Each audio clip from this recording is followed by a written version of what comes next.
চা শ্রমিকরা। কোথাও কোথাও আগুন জ্বালিয়ে নিবারণ করা হচ্ছে শীত। অতিরিক্ত কুয়াশায় হেডলাইট জ্বালিয়ে চলছে যানবাহন। এদিকে ফেনীতে চলতি মৌসুমে জেলার সর্বনিম্ন তাপমাত্রা 11 ডিগ্রি সেলসিয়াস। তাপমাত্রার পারদ ক্রমেই কমছে। এ নিয়ে আরও জানাতে মৌলভীবাজার চৌমোহনা থেকে এম এ হামিদ এবং ফেনী শহরের ট্রাঙ্ক রোড থেকে যুক্ত হচ্ছেন সোলাইমান ডালিম। প্রথমেই চলে যাচ্ছি মৌলভীবাজারে। হামিদ, জানতে চাই যে জেলায় শীতের তীব্রতা কেমন দেখছেন এবং শীতে জনজীবনে কি প্রভাব পড়েছে?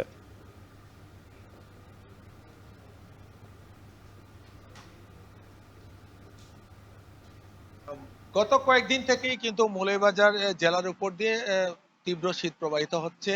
যদিও তাপমাত্রা 12 ডিগ্রি থেকে 14 ডিগ্রি পর্যন্ত ওঠানামা করছে, কিন্তু উচ্চ তাপমাত্রা থাকার কারণে উচ্চ সর্বোচ্চ তাপমাত্রা এবং সর্বনিম্ন তাপমাত্রা একদম কাছাকাছি থাকার কারণে কিন্তু মৌলভীবাজারে প্রচুর পরিমাণে শীত অনুভূত হচ্ছে। শীত অনুভূত হওয়ার কারণে বিপাকে পড়েছেন খেটে খাওয়া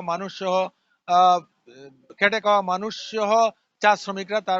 তাদের সাথে কথা বলে জেনেছি যে সকালে যেহেতু তারা কাজে বের হন, 6টা থেকে কাজে বের হলেও কিন্তু সেখানে তারা সমস্যার মধ্যে পড়েন। খুবই তীব্র কুয়াশা এবং কনকনে ঠান্ডা, এতে করে তারা সমস্যার মধ্যে পড়ছেন। বিশেষ করে চা শ্রমিকরা যখন কাজে যান তখন তারা কিন্তু খুবই সমস্যার মধ্যে পড়েন।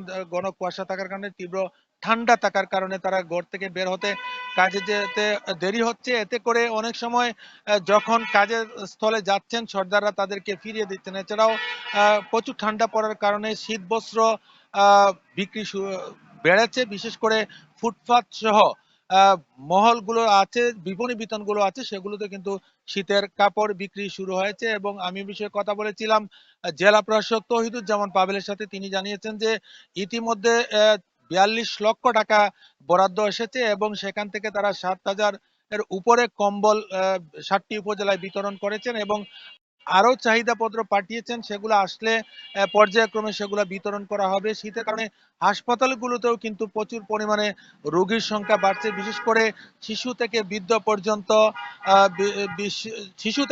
পর্যন্ত শীতে আক্রান্ত হচ্ছেন এবং এতে করে প্রত্যেকটি হাসপাতালগুলোতেই কিন্তু রোগীর সংখ্যা বাড়ছে। এবং আবহাওয়া অফিসের সিনিয়র আবহাওয়া পর্যবেক্ষক আনিসুর রহমানের সাথে কথা বলেছিলাম। তিনি বলেছেন যে যদিও কিছুটা মেঘাচ্ছন্ন আকাশ রয়েছে, যার কারণে ঠান্ডা কিছুটা কম অনুভূত হচ্ছে, কিন্তু যখন মেঘাচ্ছন্ন কেটে যাবে তখন আরো বেশি ঠান্ডা অনুভূত হবে। এই ছিল আমার কাছে মৌলভীবাজার থেকে শীত নিয়ে সবশেষ। শাকিব। মৌলভীবাজারের পরে যেতে চাই ফেনীতে ডালিমের কাছে। জানতে চাই যে জেলায় এবার শীত কেমন পড়েছে এবং পূর্বাভাসে কি জানিয়েছে আবহাওয়া অফিস? সাকিব, প্রথমেই বলে রাখি, আজকে ফেনী যে সকাল 6টায় ফেনীর যে তাপমাত্রা সেটি ছিল 11 ডিগ্রি সেলসিয়াস, যেটি বছরের সর্বনিম্ন তাপমাত্রা। আমরা এর আগে গতকাল যেটি দেখেছি যে 12 ডিগ্রি সেলসিয়াস ছিল, এর আগে ছিল 13.0 ডিগ্রি সেলসিয়াস। অর্থাৎ ক্রমাগত যে তাপমাত্রার পারদ সেটি কিন্তু কমছেই। এই তাপমাত্রা কমার কারণে কিন্তু একদম খেটে খাওয়া মানুষ থেকে শুরু করে শ্রমজীবী যেসব মানুষ, রিক্সা চালক এবং ছোটখাটো যারা রাস্তায় কাজ করেন এবং ছোটখাটো দোকানি যেসব মানুষ রয়েছেন, সেই নিম্ন শ্রেণীর এবং শ্রমজীবী যেসব মানুষ রয়েছেন একদম সীমাহীন দুর্ভোগে রয়েছেন বলে তারা আমাদেরকে জানিয়েছেন। আমরা এছাড়াও দেখেছি যে ফেনী 250 শয্যার যে জেনারেল হাসপাতাল রয়েছে, সেই জেনারেল হাসপাতালেও কিন্তু ধারণ ক্ষমতা কয়েকগুণ বেশি শীতজনিত রোগে ভর্তি রয়েছে।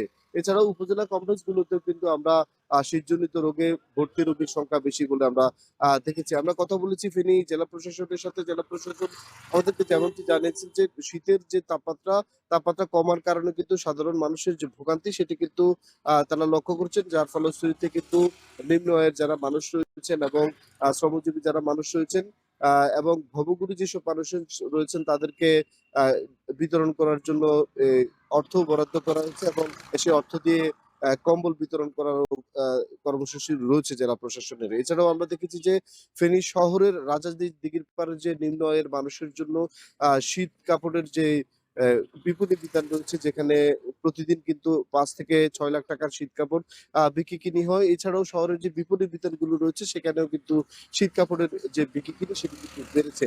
আমরা কথা বলেছি ফেনী আবহাওয়া অফিসের যে সিনিয়র পর্যবেক্ষক রয়েছে মুজিবুর রহমানের সাথে। তিনি আমাদেরকে যেমনটি জানিয়েছেন যে শীতের যে তাপমাত্রা সেটি কিন্তু গত ১ সপ্তাহ যাবতই কমছে। গত ৩ দিন যাবৎ কিন্তু ক্রমাগত কিন্তু কমে আসছে। সেই পরিস্থিতি আরো ২ দিন থাকবে বলে আবহাওয়া অফিস জানিয়েছে। তবে সপ্তাহখানেকের পরে তাপমাত্রা কিছুটা বাড়তে পারে বলে তারা আমাদেরকে নিশ্চিত করেছেন। এই ছিল ফেনীর টাঙ্গুর থেকে আমাদের কাছে ফেনীর শীত পরিস্থিতির সর্বশেষ। শীতের প্রভাব সম্পর্কে জানাচ্ছিলেন সহকর্মীরা, যুক্ত ছিলেন এম এ হামিদ এবং সোলাইমান আলী।